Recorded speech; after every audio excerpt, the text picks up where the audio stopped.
تو حضرت عمر نے اپنا واقعہ اسلام لانے کا خود ہی بیان کیا ہے کہ میں تلوار اٹھائے نکلا تھا جوش میں کہ جاؤں اور اس محمد کا آج کام تمام کر دوں، ختم کر دوں، تاکہ ہمارے خداؤں کا جو دین ہے وہ ویسے ہی برقرار رہے اور نیا دین مکہ میں آنے نہ پائے۔ وہ جب جا رہے تھے راستے میں بنو زہرہ ایک قبیلے کے شخص ہیں، وہ صحابی تھے، مومن تھے، انہوں نے دیکھا کہ عمر کہاں جا رہے ہیں، بہت غیظ و غضب میں ہے، روک کر کے پوچھا کہاں جا رہے ہو؟ کہا اس صحابی کا، یعنی دین سے پھرے ہوئے آدمی کا میں قتل کرنے جا رہا ہوں، حضور کا اشارہ کیا۔ تو اس صحابی نے دیکھا کہ ان کا ارادہ بڑا سخت ہے اور حضور صلی اللہ تعالیٰ علیہ وسلم کے قتل کے لیے جا رہے ہیں، تو انہوں نے ان کا راستہ روکنے کے لیے کہا کہ کیا ہوگا تمہیں قتل کر کے، کیا ملے گا؟ اس طرح ان کو ٹالنے لگے تو حضرت عمر اور غصے میں ہے، کہا لگتا ہے تم بھی بے دین ہو گئے ہو، تم بھی ہمارے آبا و اجداد کے دین سے پھر گئے ہو، میں تمہارے ساتھ بھی وہی کروں گا۔ تو وہ جو صحابی تھے انہوں نے کہا اس سے بھی تعجب کی بات میں نہیں بتاؤں تم کو، میں تو ہوا ہی ہوں، لیکن تمہارے گھر میں جا کر دیکھو تمہاری سگی بہن اور بہنوی بھی اسلام لا چکے۔ ان کو اتنا غصہ آیا، کہا میری بہن، ان کی بہن فاطمہ بنت خطاب اور ان کے بہنوی حضرت سعید، یہ دونوں اسلام لا چکے ہیں۔ حضرت عمر نے کہا پہلے میں اپنے گھر کا قصہ ختم کر دیتا ہوں۔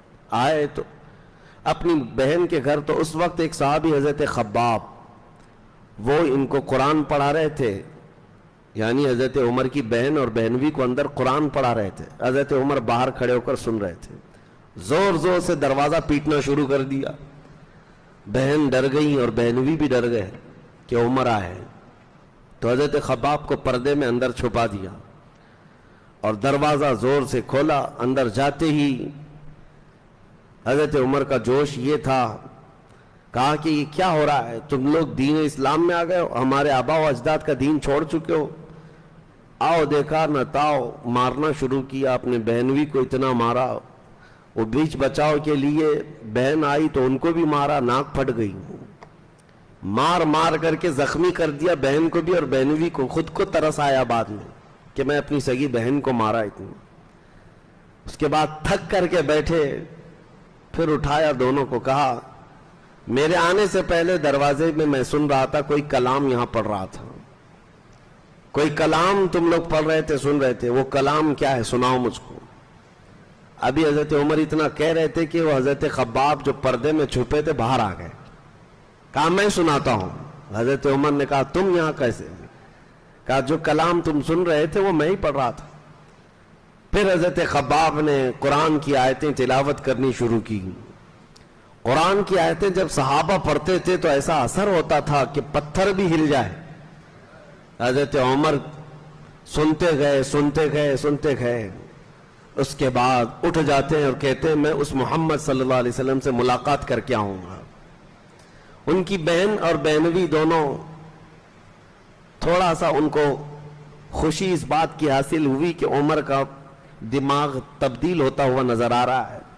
تب حضرت خباب جو وہاں تھے، گھر کے اندر موجود تھے، انہوں نے کہا گھبرانے کی ضرورت نہیں ہے، عمر رسول اللہ کا قتل کرنے نہیں جا رہے ہیں، اس لیے کہ کل شام کو ہی میں نے رسول اللہ کو یہ دعا کرتے سنا تھا، اے اللہ عمر بن خطاب کے ذریعے اسلام کو فوقیت عطا فرما، اسلام کو عزت عطا فرما، اللہم اعز الاسلام بعمر، اے اللہ اسلام کو عزت عطا کر عمر بن خطاب کے ذریعے سے۔ کہا میں نے کل رسول اللہ سے یہ دعا سنی ہے، ہو سکتا ہے وہ دعا آج ہو گئی ہے۔ تو عمر بن خطاب گئے، تلوار حمائل تھی، زید بن ارقم کے گھر میں چند صحابہ تھے، رسول پاک صلی اللہ علیہ وسلم تھے۔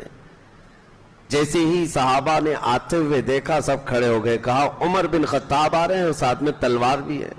امیر حمزہ رضی اللہ تعالیٰ عنہ جو صرف ان کے سے 3 دن پہلے ایمان لائے ہوئے تھے اور رسول اللہ کے چچا تھے، اور حضور صلی اللہ تعالیٰ علیہ وسلم سے بہت ہی قرابت ایسی تھی کہ حضرت امیر حمزہ حضور صلی اللہ تعالیٰ علیہ وسلم کے ہم عمر تھے، ایک عمر کے تھے، اور دونوں نے ایک ہی خاتون کا دودھ بھی پیا تھا، چچا تھے، بھتیجے تھے، لیکن عمر ایک تھی دونوں نے ایک حضور پاک صلی اللہ تعالی علیہ وسلم کے وہ دودھ شریک بھی تھے. حضرت حمزہ بہت ہی سیریس تھے ان سب معاملات میں، دفاع ناموس رسالت پر. وہ کھڑے ہو گئے اور کہا عمر اگر اچھی نیت سے آ رہا ہے تو ٹھیک ہے، استقبال ہے، اور اگر کوئی غلط نیت ہے تو حمزہ اس کے یہاں سے واپس جانے کے لیے کوئی راستہ چھوڑے گا نہیں. تو حضرت حمزہ کو کھڑے ہوتے دیکھ کر صحابہ نے خاموشی اختیار کی. عمر ابن خطاب آئے، تلوار تو تھی، حجرے میں آتے ہی رسول پاک صلی اللہ تعالی علیہ وسلم کے سامنے تلوار رکھ دی اور کہا آپ جس دین کی دعوت دینے کے لیے کلمہ پڑھاتے ہیں وہ کلمہ مجھے بھی عطا فرمائے. قرآن کی چند آیتیں ہی سنی تھی اور اس کے بعد پورا دل بدل گیا تھا. نبی پاک صلی اللہ تعالی علیہ وسلم نے جیسے ہی انہیں مشرف اسلام کیا، جو صحابہ وہاں موجود تھے، یہ پہلا نعرہ تھا جو مکہ میں بلند آواز سے لگا تھا. صحابہ جوش میں نعرہ لگائے. عمر ابن خطاب کے ایمان لانے کی خوشی سب کو تھی. اب اس کے بعد سب سے پہلا کام جو ہوا حضرت عمر کی طرف سے، جو ان کی اولیات ہیں، جو ان کی خصوصیات ہیں حضرت عمر کی، حضور صلی اللہ تعالی علیہ وسلم سے احکام اسلام سیکھتے رہے. دین